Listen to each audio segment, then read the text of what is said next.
ఓం శ్రీ సాయిరాం. సాయి గురుకులం కార్యక్రమానికి స్వాగతం. ఈ ప్రపంచంలో అదృష్టవంతులు ఎవరైనా ఉన్నారంటే కేవలము శ్రీ సద్గురు సాయిబాబాను ఆశ్రయించినటువంటి వారు మాత్రమే అని నేను చెప్తాను.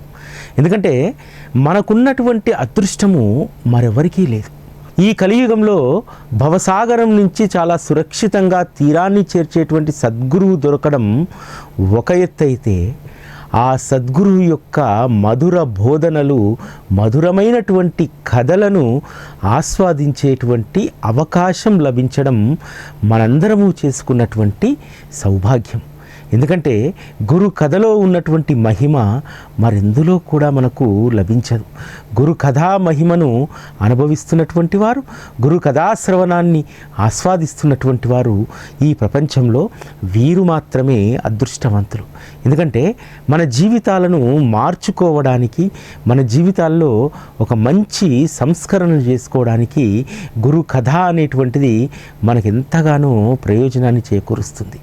కేవలము ఈ గురు కథా శ్రవణం, అదేవిధంగా ఆధ్యాత్మిక గ్రంథాలు ఏవైనా సరే, అవి ఒక్క జీవుణ్ణి మాత్రమే ఉద్ధరించడానికి కాదు, వాటి శ్రవణం వల్ల జీవరాశులు కూడా ఉద్భవించబడతాయనేటువంటిది అనుభవపూర్వకంగా శ్రీ సాయి సచ్చరిత మనకు తెలియజేస్తుంది. శ్రీ సాయి సచ్చరితను చాలా అద్భుతంగా, అత్యంత మధురంగా, మనందరి మనస్సులు కూడా దానిపైనే నిలిచే విధంగా శ్రీ హేమాడ్ పంతు రచన కొనసాగించేలాగా బాబా ఒక అద్భుతమైనటువంటి అనుభవాన్ని ఇస్తాడు. బాబా హేమాడ్ పంత్ గారికి అనేక అనుభవాలను వారి వ్యక్తిగత జీవితంలో వ్యక్తిగతమైనటువంటి లీలలు చేయలేదు. హేమాడ్ పంత్ అనుభవించినటువంటి బాబా లీలలన్నీ కూడా సచ్చరిత మరింత మహిమాన్వితంగా, మరింత రసరమ్యంగా అది రచించడానికి ఉపయోగపడ్డాయి. శనగల్ లీల కావచ్చు, హోలీ భోజనం లీల కావచ్చు, అదేవిధంగా రాధాబాయి దేశ్ముఖ్ కథకు సంబంధించినటువంటి సాటే గురుచరిత్ర పారాయణ పైన హేమాడ్ పంత్కు అక్కస్సు కలగడం కావచ్చు, ఇవన్నీ కూడా శ్రీ సాయి సచ్చరిత రసవత్తరంగా, అత్యంత మధురంగా మలచడానికి బాబా హేమాడ్ పంత్కి ఇచ్చినటువంటి అనుభవాలు. గురు కథ మనుషుల్ని ఏ విధంగా మారుస్తుంది? మనుషుల్లో అడ్షట్ వర్గాలు ఉంటాయి, అనేక రకరకాలైనటువంటి కల్ముషాలు, కాలుష్యాలు ఇవన్నీ కూడా మనిషిలోనే ఉంటాయి. మనమందరము కూడా బయట వాయు కాలుష్యానికి, లేకపోతే చెత్తా చెదారం నుంచి వచ్చే కాలుష్యానికి మనందరము ముక్కు మూసుకుంటాం. కానీ మనలోనే అత్యంత దుర్గంధమైనటువంటి కామక్రోధ మదమత్సర్యాలు అనేటువంటి ఆ కాలుష్యాలు అత్యంత దుర్లభమైనటువంటివి, అత్యంత దుర్గంధంతో కూడుకున్నటువంటివి. వాటిని పూర్తిగా అణిచివేసి మనిషి యొక్క అస్తిత్వాన్ని పూర్తిగా వినాశనం చేస్తుంది. కాబట్టి వాటన్నింటినీ తొలగించి మనిషి తన అస్తిత్వాన్ని తెలుసుకునేలాగా, తను ఎందుకు ఈ మానవ జన్మ తీసుకున్నాడు, ఈ మానవ జన్మ ద్వారా తను ఏమి చేయదలుచుకున్నాడు అనేటువంటి దాన్ని గురు కథ మనకు నేర్పిస్తుంది. అంత అద్భుతంగా ఆ గురు కథను మలచడానికి అనేక అనుభవాలు ఇచ్చారు. కథాశ్రవణము ఎంత మహిమ కలిగిందో హేమాడ్ పంత్కు ఒకే ఒక సంఘటన ద్వారా బాబా చెప్తారు. దీక్షిత్వాడాలో భావార్థ రామాయణము పారాయణ చేస్తుంటారు కాకాసాహెబ్ దీక్షిత్. ఆ పారాయణ చేస్తున్నప్పుడు ఈ వినేటువంటి శ్రోతల్లో హేమాడ్ పంత్ కూడా ఉంటారు. అందరూ శ్రద్ధగా కథ వింటున్నారు. ఒకేసారి హేమాడ్ పంత్ భుజం పైన ఏదో పాకుతున్నట్టు కనిపించింది. ఆ పాకుతున్నటువంటిది తేలు. హేమాడ్ పంత్ ఒకసారి చూసుకుంటే చాలా ప్రమాదకరమైనటువంటి తేలు, చాలా పెద్దగా ఉంది. చిన్న తేలు కాదు, చాలా పెద్దది. ఆయన భుజం పైన నిల్చొని అది దాని యొక్క మోమును దీక్షిత్ వైపు పెడుతుంది. దీక్షిత్నే గమనిస్తుంది. ఎందుకు దీక్షిత్ గారిని గమనిస్తుంది? ఆయన నోటి వెంట మధురమైనటువంటి రామకథ వస్తుంది. ఎంత మధురమైనటువంటిదంటే ఆ రామకథ, హనుమంతుడు రాముడి యొక్క శక్తిని పరీక్షించాలని యోచిస్తాడు. ఆ సమయంలో రాముడు తన యొక్క బాణంతో ఆంజనేయుని కొడితే ఆంజనేయ స్వామి సుడులు తిరుగుతూ వాయువులో తిరుగుతూ ఉంటాడు. అది గమనించినటువంటి వాయుదేవుడు తన పుత్రుని రక్షించుకోవడానికి శ్రీరామచంద్రమూర్తి దగ్గరికి వెళ్ళి శరణు వేడుతాడు. ఆ కథ నడుస్తుంది అక్కడ. ఆ తేలు, క్రూరమైనటువంటి ఆ తేలు తన అస్తిత్వాన్ని మరిచిపోయి సాత్వికంగా కథలో మునిగిపోయింది. ఇప్పుడు మనము ఒక అవగాహనకు రావచ్చు కదా. అంటే గురు కథాశ్రవణం, గురు కథా పారాయణ అనేటువంటిది మన జీవితాలను ఎంత అద్భుతంగా తీర్చిదిద్దుతుంది. మనలో కామక్రోధ మదమాత్సర్యాలను పూర్తిగా తొలగించేసి మనలో శాంతి, సౌఖ్యం, సంతోషం అనేటువంటి సిరులను ఏ విధంగా అది వికసింపజేస్తుంది అనేటువంటిది మనందరం గమనించుకోవచ్చు కదా. మన జీవితాలను మనం పరిశీలించుకుంటే తెలుస్తుంది ఇతరుల కంటే మనం ఎంత భిన్నంగా ఉంటున్నాం, అదేవిధంగా ఇతరుల కంటే మనం ఎంత అదృష్టవంతులం అనేటువంటిది మనకు మనంగా మనం అనుభవపూర్వకంగా మన జీవితాలను చూసుకుంటేనే తెలుస్తుంది. అంత మహిమాన్వితమైనటువంటిది గురుకథ. అంటే ఇక్కడ గురుకథ, కథాశ్రవణం అనేటువంటిది ఒక్క మనలాంటి మనుషులకు మాత్రమే కాదు, అనేక జీవరాశులను అది తరింపజేస్తుంది. నేను చెప్పేటువంటి ఈ 2 కథలు వినండి. అవి కథలు కాదు, అవి వాస్తవంగా ఒక 10-15 సంవత్సరాల క్రితం జరిగినటువంటి అద్భుతమైనటువంటి సంఘటనలు. విన్నీ అమ్మ షిరిడీకి వచ్చిన తర్వాత తనకు మరాఠీ నేర్చుకోవాలనేటువంటిది ఆ జిజ్ఞాస కలుగుతుంది. ముఖ్యంగా సచ్చరిత మూల గ్రంథం మరాఠా భాషలో ఉంటుంది. ఆ మరాఠా భాషలో ఉన్నటువంటి మాధుర్యాన్ని తను ఆస్వాదించాలనుకుంటుంది. అందుకోసము దాదాపు 2 సంవత్సరాలు శ్రీ సాయి సచ్చరిత మరాఠా గ్రంథం యొక్క భావార్థాన్ని ప్రత్యేకంగా ఒక ట్యూటర్ను పెట్టించుకొని ఆవిడ వినడం జరిగింది. ఒక విక్రమ్ అనేటువంటి ఒక వ్యక్తి షిరిడీలో ఉండేటువంటి వారు అనేక గ్రంథాలను పారాయణ చేశారు, వాటిపైన వివరంగా చెప్పగలుగుతారు. ఆయన ప్రతిరోజు ఉదయాన్నే విన్నీ అమ్మగారు ఉంటున్నటువంటి అపార్ట్మెంట్ కింద కూర్చునేటువంటి వారు ఇద్దరూ కూడా. ఆయన సచ్చరిత యొక్క భావార్థాన్ని, మరాఠీలో ఉన్నటువంటి భావార్థాన్ని చాలా విపులంగా చెప్తూ ఉన్నారు. దాదాపు 2 సంవత్సరాల పాటు ఆ భావార్థాన్ని తెలుసుకునేటువంటి ప్రయత్నం విన్నీ అమ్మ చేసింది. అయితే శ్రీ సాయి సచ్చరిత భావార్థం తెలుసుకునేటువంటి మొదటి రోజు నుంచి కూడా వారి అపార్ట్మెంట్ కింద ఒక గోధుమ రంగు ఛాయలో ఉన్నటువంటి ఒక శునకం, కుక్క వచ్చి అక్కడ ఉండేది. సచ్చరిత ప్రారంభం కాగానే వారు కూర్చొని సచ్చరితను ప్రారంభించగానే దాని పేరు ముద్దుగా లాలి అని పెట్టుకుంది అమ్మగారు. ఆ లాలి వచ్చి అమ్మగారి దగ్గరికి వచ్చి కూర్చొని దాని ముక్కు అమ్మగారి తొడ పైన పెట్టి అది కూర్చునేటువంటిది.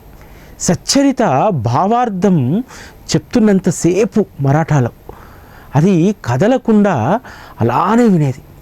సచ్చరిత పూర్తి కాగానే అది బయటికి వెళ్ళిపోయేది.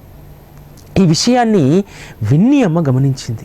ఇది కేవలం సాయి కథ వినడానికి మాత్రమే వస్తుంది, ఇది ఎంత అదృష్టవంతురాలు అని చెప్పి ఆ గమనించినటువంటి విషయాన్ని సచ్చరిత మరాఠా భావార్థం చెప్తున్నటువంటి విక్రమ్ గారికి చెప్తే ఆయన అంటారు, అమ్మ రోజు పొద్దున్నే చూస్తాను కదా, మీరు వాకింగ్కి వెళ్తూ చేతిలో 4 బిస్కెట్ ప్యాకెట్లు పట్టుకొని వెళ్తారు, అన్ని కుక్కలకు వేస్తుంటారు.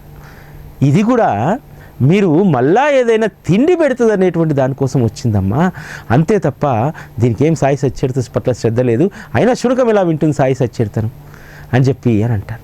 కానీ విన్నీ అమ్మ ఒక స్థిరమైనటువంటి నిర్ణయానికి వచ్చింది, లాలి ఖచ్చితంగా సచ్చరిత వినడానికే వస్తుంది అని చెప్పి. ఒకరోజు లాలీకి విపరీతమైనటువంటి జ్వరం వస్తుంది. అమ్మ డాక్టర్ కదా, వేరే ఒక వెటర్నరీ డాక్టర్ని సంప్రదించి దానికి కావలసినటువంటి యాంటీబయాటిక్లు అన్నీ వేస్తుంది. తెల్లారి మళ్ళీ చురుగ్గా వస్తుంది, వచ్చి యథావిధిగా అమ్మ తొడపైన తన ముక్కును వాల్చి ఆ కథ వినడం ప్రారంభమవుతుంది. ఆ రోజు 15వ అధ్యాయం చోల్కర్ కథ యొక్క భావార్థం కొనసాగుతుంది. దాన్నే సంకట యోచన అధ్యయనం అని కూడా అంటారు. అది విన్నటువంటి వారు, శ్రవణం చేసినటువంటి వారు నిజంగా అదృష్టవంతులు. ప్రతిరోజు 15వ అధ్యాయం చదువుకునేటువంటి వారు నిజంగా పరమానందంలో మునిగిపోతారు. 15వ అధ్యాయం వివరిస్తూ ఉన్నాడు. లాలి ఎంతో సంతోషంగా ఆ కథను వింది. తర్వాత మరుసటి రోజు సచ్చరిత భావార్థం ప్రారంభమయ్యేటువంటి సందర్భంలో లాలి రాలేదు. విన్నీ అమ్మ 5 నిమిషాలు చూసి విక్రమ్ గారిని అక్కడే ఉండమని చెప్పి అది ఎక్కడెక్కడైతే సంచరిస్తుందో లాలి ఆ సంచరించేటువంటి ప్రాంతాల్లో తిరుగుతుంది. తిరిగి చూసేసరికి ఒక చోట అచేతనంగా లాలి పడి ఉంటుంది. విన్నీ అమ్మ కన్నీళ్ళు పెట్టుకుంటుంది. ఎంత అదృష్టవంతురాలివి నువ్వు, 15వ అధ్యాయం తృప్తిగా విని ఆ 15వ అధ్యాయం వినడానికే లాలి జ్వరం వచ్చినా సరే తనకు తాను తన శరీరాన్ని రిపేర్ చేసుకొని ఆ 15వ అధ్యాయం విని మరణించింది అని చెప్పి విన్నీ అమ్మ ఏమనుకుంటుంది తెలుసా మనసులో? ఆమె అనుభవాల్లో రాసింది. ఖచ్చితంగా లాలి అద్భుతమైనటువంటి 15వ అధ్యాయం విని మోక్షాన్ని పొందింది కాబట్టి ఖచ్చితంగా ఇది మానవ రూపంలో షిరిడీలో మళ్ళీ పుడుతుంది, మళ్ళీ మంచి జన్మ సంస్కారాలతో పుట్టి గురు కథను తానే పారాయణ చేస్తుందని చెప్పి విన్నీ అమ్మ ఆ శునకానికి కావలసినటువంటి సంస్కారాలన్నీ కూడా చేయిస్తుంది. ఎందుకంటే అది శునకాలలో అత్యంత పుణ్యం చేసుకున్నటువంటిది, ఆ పుణ్యజీవి అది. ఎందుకంటే విన్నీ అమ్మ ప్రతిరోజు అనేక కుక్కలకు బిస్కెట్లు రకరకాలైనటువంటి పదార్థాలు పెట్టేది. కానీ ఆమె ముద్దుగా పెట్టుకున్నటువంటి ఆ లాలి అనేటువంటి కుక్కకు మాత్రమే గురు కథ వినేటువంటి సంస్కారం ఉంది, గురువుతో రుణానుబంధం కలిగి ఉంది. నిజంగా 15వ అధ్యాయం ఎంత అపురూపమైనటువంటిది కదా. ఒక్క మాటలో అధ్యాయం గురించి చెప్పాలంటే సద్గురు అంటే ఎవరో తెలియదు, అసలు లీలను ఇంతకుముందు అనుభవించిందే లేదు. కానీ ఈ ప్రపంచంలో ఎవరూ చేయనటువంటి మేలు ఒక్క సాయిబాబానే చేస్తాడు. నా సంసారాన్ని గట్టెక్కించేది ఆయన్నే, శాశ్వతమైనటువంటి ఉద్యోగాన్ని ఖచ్చితంగా వారు ఇప్పిస్తారనేటువంటి స్థిర నమ్మకంతో చోల్కర్ ప్రయత్నం చేస్తాడు. ఇది ఒక ఎత్తైతే సద్గురువును చేరుకోవడానికి తను తాగేటువంటి తేనీటిలో చక్కెరను మానివేసి సద్గురువు దర్శనం కోసం తపిస్తూ ఎన్ని నెలలు చేస్తే ఆ త్యాగం సద్గురువును చేరుకోగలిగాడు. నాకు ఈరోజు సాయి టీవీ కోసము ఒక 8 నెలలు మనం దేనికోసమన్నా త్యాగం చేద్దామంటే ఒక 90 మంది ముందుకొచ్చారు. ఈరోజు ఈ లాలీ కథ చదువుతుంటే, ఆ లాలి అనేటువంటి కుక్క, అదేవిధంగా ఈరోజు చోల్కర్ గురించి మళ్ళీ స్మరించుకుంటూ ఉంటే మీ అందరూ నా కళ్ళెదుట కనిపిస్తూ ఉన్నారు. అంటే బాబా పట్ల ఎంత శ్రద్ధ ఉంటే, ఎంత భక్తి ఉంటే మనము ఒక చిన్న త్యాగాన్ని చేయగలుగుతాం. ఒక చెల్లె నిన్నగాక మొన్న ఫోన్ చేసింది, అన్నా ప్రోగ్రాంలన్నీ వస్తా, ఆలస్యంగా చూస్తున్నాను, ఆలస్యంగా నేను వింటున్నాను అంది. ఎందుకమ్మా, నెల్లూరులో టీవీ వస్తుంది కదా, రోజు టీవీలో వింటున్నావు కదా అంటే, అన్నా టీవీలో వినాలంటే, సాయి టీవీని చూడాలంటే కేబుల్కు నెలకు 350 రూపాయలు కట్టాలి. కానీ నాకు మొబైల్ ఉంది కదా చేతిలో, మొబైల్లో చూసుకుంటున్నాను. ఆ 350 రూపాయలు ఆదా చేసి సాయి టీవీ వార్షికోత్సవం నాటికి అవి ఎన్నైతే అన్ని డబ్బులు సాయి టీవీకి ఇవ్వాలని చెప్పి ఈ నెల హుండీలో మొదటి 350 రూపాయలు వేసానన్నా అని అంది. నిజంగా ఎంత గొప్ప త్యాగం కదా. ఈ రోజుల్లో మనందరము కూడా మన కుటుంబం, మన పిల్లలు, మనం అనేటువంటి దాంట్లో ఉంటాం. కానీ కొద్ది మందికి మాత్రమే ఈ త్యాగ గుణం ఉంటుంది. బాబాకి ఇచ్చినటువంటి మాట ప్రకారం చోల్కర్ ఏ విధంగా అయితే ఆ రోజు త్యాగాన్ని చేశారో, ఈరోజు ఎక్కువ భాగం నా సోదరిమణులే, ఎక్కువ 90 మందిలో 80 మంది వాళ్ళే. వాళ్ళు చేసేటువంటి త్యాగం నిజంగా బాబా మెచ్చుకుంటాడు. అమ్మా మీ జీవితాలు ధన్యం, నిజంగా చెప్తున్నాను. మనం ఉన్నటువంటి దాంట్లో కొంత త్యాగం చేసి బాబా వ్యవస్థ కోసం మనం ఇవ్వాలనేటువంటిది. ఒక రకంగా చెప్పాలంటే ఈ నేను చెప్పినటువంటి చెల్ల మాదిరిగా అందరూ 300, 400 నెలకు చేసేటువంటి వాళ్ళే 90% మంది ఈ త్యాగంలో పాల్గొన్నటువంటి వాళ్ళు. అయితే ఆ డబ్బు ఎంత అంటే చిన్న మొత్తమా పెద్ద మొత్తమా అనేటువంటిది కాదు. బాబా దగ్గరికి వచ్చిన తర్వాత అది ఆయన్నే అక్షయం చేసుకుంటాడు. ఒక్కటి గుర్తుపెట్టుకోండి, మీరు నెలకు 1000 రూపాయలు కనుక త్యాగం చేస్తే బాబా 1000 రూపాయలను 1,00,000 రూపాయలుగా అక్షయం చేసుకొని తన వ్యవస్థ కోసం దాన్ని అక్షయం చేసి నడిపించుకుంటారు. అది బాబా దగ్గర ఉన్నటువంటి శక్తి. మనం సమర్పించేటువంటిది రూపాయ, 1000 రూపాయల, 1,00,000 రూపాయలు అనేటువంటిది కాదు. బాబాకు మనం మనస్ఫూర్తిగా ఇచ్చేటువంటిది ఆయన స్వీకరించి దాన్ని అక్షయం చేస్తాడు. అంతేకాదు మన జీవితాల్లో మనకు కావలసినటువంటి వాటిని కూడా అక్షయంగా ఆయన అనుగ్రహిస్తారు. ఎవరైతే సాయి కోసం నేను అంటూ సాయి టీవీ వార్షికోత్సవం శ్రావణ పౌర్ణమికి ఉంది కదా, ఇంకా సమయం ఉంది, ఆలోచించండి. ఎందుకంటే సాయి గురుకులము నాకు తెలిసి దాదాపు ఒక 1000-1500 మంది రెగ్యులర్గా ఫాలో అవుతారు. దాంట్లో కమిటెడ్ ఒక 500 మంది ఉంటారు. ఆ కమిటెడ్ 500 మందిలో, అంటే నేను యూట్యూబ్ గురించి చెప్తున్నాను, ఆ కమిటెడ్ 500 మందిలో కనీసము ఒక 20% అయినా వస్తారనుకున్నాను. అంటే ఒక 100 మంది. ఇక సాయి టీవీ టెలివిజన్లలో చూసేటువంటి వారు కొన్ని లక్షల మంది ఉంటారు. అయినా సరే ఈ లక్షల మందిలో ఒక 10,000 మంది వస్తారని చెప్పి నేను అనుకోను. ఎందుకంటే దీన్ని అర్థం చేసుకుని అవగాహన చేసుకునేటువంటి శక్తి ఉండాలి. ఆ శక్తి ఉన్న వాళ్ళు మాత్రమే దీన్ని అవగాహన చేసుకుంటారు. ఎందుకు ఈ విషయం మళ్ళీ ఒకసారి గుర్తు చేస్తున్నానంటే, మనం మొదటి నెలలో ఉన్నాం, ఇంకా 7 నెలలు ఉంది వార్షికోత్సవానికి, రాఖీ పౌర్ణమి. ఇంకా కొద్దిమంది ముందుకు రావాల్సినటువంటి అవసరం ఉంది. ఎందుకంటే ఇది బాబాకు సంబంధించినటువంటి వ్యవస్థ. ఈరోజు ఇక్కడ చెప్పబడేటువంటి బాబా కథ, బాబా కథా శ్రవణం, ఇది ఎంతోమంది జీవితాలను మారుస్తుంది. ఇటువంటి దాన్ని నిలబెట్టుకోవాల్సినటువంటి బాధ్యత మనందరిపైన ఉంది. ఎందుకంటే ఒక లాలి అనేటువంటి ఆ కుక్కకే శ్రవణం పట్ల అంత ఆసక్తి ఉంటే మనకెంత ఆసక్తి ఉంటుంది అర్థం చేసుకోండి. అందుకనే మీ అందరి ఆసక్తి, మీ అందరి లాలస, నాకు ఒక్కొక్క రోజు చాలా ఆందోళనగా ఉంటుంది. ఏం ఆందోళన అంటే, నేను బాబాకు సంబంధించినటువంటి కథ సమర్థవంతంగా చెప్తున్నానా లేదా, ఇంకా ఎంత నేను పరిణితిని పెంచుకోవాలి. ఈ తపన ప్రతిసారి నాకు ఇటువంటి లాలి అనేటువంటి ఈ కథలు చదివినప్పుడు, అంటే ఒక మూగజీవికే అంత లాలస ఉంటే గురు కథ పైన మనకి ఎంత ఉండాలి. మీకు ఇంకొక అద్భుతమైనటువంటి సంఘటన చెప్తా. ఇలాంటిదే మంజుల అనేటువంటి ఒక సాయి భక్తురాలు. ఆవిడ రూబీ అనేటువంటి ఒక చిన్న పమేరియన్ను పెంచుకుంటుంది. తనకు జీవితంలో తనకొక స్నేహితురాలుగా అయిపోయింది ఆ రూబీ. అయితే దేనికైనా సరే కాలపరిమితి ఉంటుంది కదా. దాని వయస్సు పైబడ్డ తర్వాత దాని 2 కిడ్నీలు కూడా ఫెయిల్ అయిపోయాయి. అన్నం తినట్లేదు, నడవలేకపోతుంది, నీరసంగా ఉంది.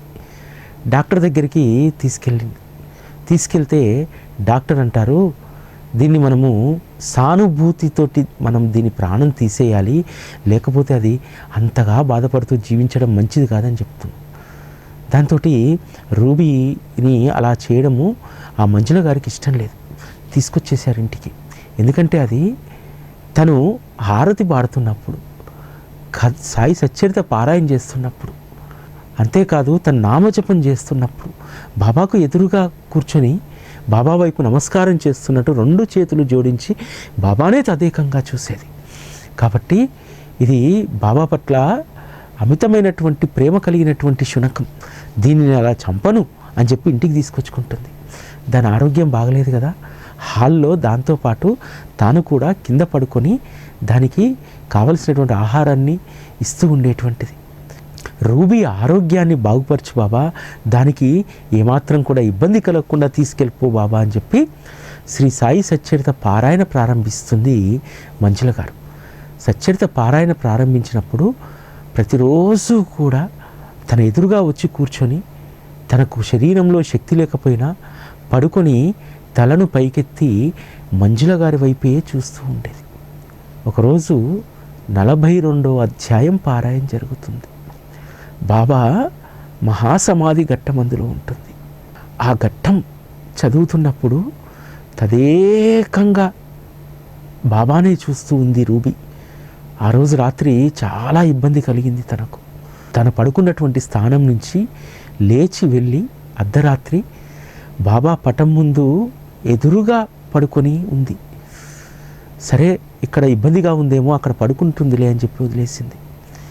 తెల్లవారి లేచి చూసేసరికి రూబీ ప్రాణాలను వదిలేసింది. మంజుల గారు కుక్కబెట్టి ఏడుస్తారు. బాబా 42వ అధ్యాయం సమాధి అధ్యాయం విన్న తర్వాత దీనికి మోక్షం దొరికింది అని చెప్పి ఆవిడ బాబాకు ఒకవైపు కృతజ్ఞత, మరొక వైపు గర్వం. నా రూబీ బాబా నిర్యాణ కథ విని ప్రాణాలని వదిలింది అని చెప్పి. గురు కథకు ఉన్నటువంటి గొప్ప మహిమే ఇది. ఈ మహిమ మనం తెలుసుకుంటే ధన్యులమవుతాం. మనం కొంత ఇక్కడ సిగ్గుపడాలి. మూగజీవులు వాటికి మాట రాదు, చదవడం రాదు. కేవలం భగవంతుడు వినికిడి శక్తి ఇచ్చాడు. ఎందుకంటే మనం ఏ కమాండ్ చెప్తే ఆ కమాండ్ ఆ శునకాలు వింటాయి. కాబట్టి వాటికి ఇచ్చినటువంటి ఆ ఒక్క వినికిడి శక్తితోటే గురు కథను శ్రవణం చేసి తమ జీవితాలను లాలి అయినా రూబీ అయినా ఎంత ధన్యత్వాన్ని సంపాదించుకున్నాయో చూడండి. ఆ విధంగా గురు కథలో ఉన్నటువంటి మహిమను కనుక మనం గుర్తించగలిగితే, అందుకనే సాయి టీవీ 9 సంవత్సరాలుగా తాపత్రయపడుతుంది అదే. ఇంకా నా బిడ్డలు గురు కథ పైన మక్కువ పెంచుకుంటారేమో, గురు కథను చెప్పేటువంటి వ్యవస్థ పట్ల కృతజ్ఞతతో ఉంటారేమో అని చెప్పి బాబా ఎదురు చూస్తూ ఉన్నాడు. మనకు 1,00,000 పనులు ఉండొచ్చు. ఆ 1,00,000 పనులలో గురు కథను వినడం కూడా ఒక మన బాధ్యత. అంతేకాదు గురు కథను వినిపిస్తున్నటువంటి వ్యవస్థ పట్ల కృతజ్ఞతతో ఉండడం కూడా మన బాధ్యతల్లో మరొక బాధ్యత. కాబట్టి గురు కథ ఎక్కడైతే మీకు వినిపించబడుతుందో, గురు కథను ఎక్కడైతే మీరు ఆస్వాదిస్తున్నారో దాని పట్ల కొంచెమైనా కృతజ్ఞత కలిగి ఉండండి. ఎందుకంటే నేను ఎప్పుడూ కూడా శ్రీ సాయి సచ్చరితకు కృతజ్ఞునై ఉంటా. అంతేకాదు నాకు ఒక మంచి అవకాశం ఇచ్చినటువంటి, ఆయన పేరు మీద ఆయన్నే ఏర్పాటు చేసుకున్నటువంటి సాయి అనేటువంటి పేరు మీద ఏర్పాటైనటువంటి మొట్టమొదటి ఛానల్ ప్రపంచంలో సాయి టీవీ. ఇప్పుడు అనేక మంది యూట్యూబ్లో మా సాయి టీవీ, ఇంకో సాయి టీవీ, ఇంకో సాయి టీవీ, సాయి ఇవన్నీ పెట్టుకోవచ్చు. కానీ బాబా పేరు మీద ఫస్ట్ రిజిస్టర్డ్ ఛానల్ ఒక్క సాయి టీవీ మాత్రమే. ఆ సాయి టీవీ ద్వారా ఈ అవకాశం ఇచ్చినటువంటి నాకు సాయి పట్ల ఎప్పుడు ఆ నామం పట్ల, రూపం తర్వాత నాకు ఆ నామం పట్ల కృతజ్ఞత, ఆ నామం పట్ల ఉన్నటువంటి కృతజ్ఞత, ఆయన కథ పట్ల ఉన్నటువంటి మక్కువ, ఈ రెండే సాయి టీవీని నన్ను ముందుకు తీసుకెళ్తున్నటువంటివి. ఇంకొక అద్భుతమైనటువంటి కథని చెప్పి నేను ముగిస్తాను. షిరిడీలో రామచంద్ర దేశ్ముఖ్ అనేటువంటి ఒక వ్యక్తి ఉండేటువంటి వాడు. బాబా పట్ల భక్తి శ్రద్ధలు ఏం లేవు, షిరిడీలో ఉంటున్నా సరే. కానీ తన భార్యకు బాబా అంటే అమితమైనటువంటి విశ్వాసం. ఒకరోజు తన కూతురికి వింత జబ్బు చేస్తుంది. అనేక మంది డాక్టర్ల దగ్గర తీసుకొచ్చినా ఎటువంటి ప్రయోజనం లేదు.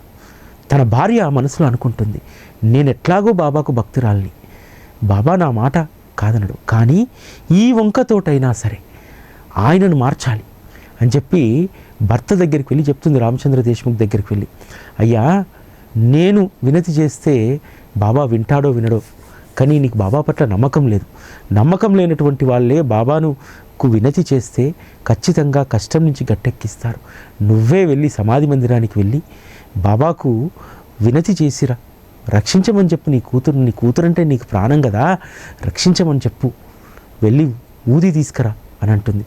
తను వెళ్ళి సమాధి మందిరంలోకి వెళ్ళి ఎప్పుడూ కూడా బాబాకు చేతులెత్తి నమస్కరించినటువంటి సంస్కారం లేనటువంటి రామచంద్ర దేశ్ముఖ్ బాబాను వేడుకుంటాడు. బాబా నాకు నా బిడ్డ అంటే ప్రాణం, దాన్ని కాపాడు, అప్పుడు నేను నమ్ముతానంటాడు.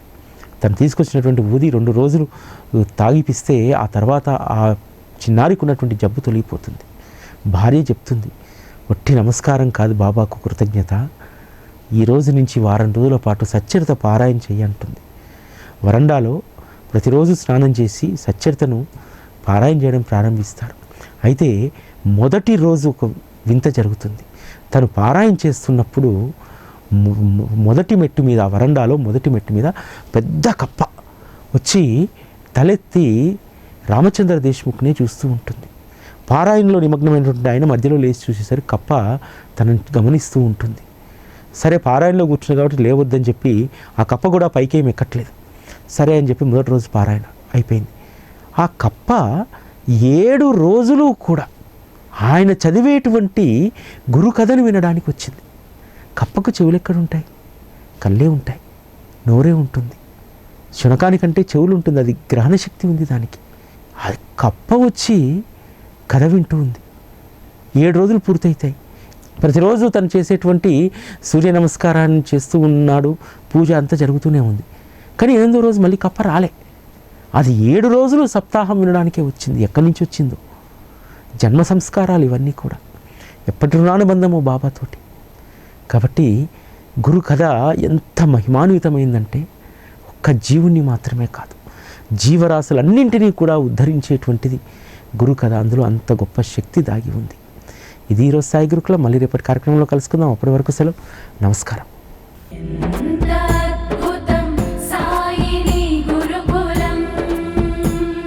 శిక్షణే తప్ప శిక్షలు లేని శరణాగతి సౌదం.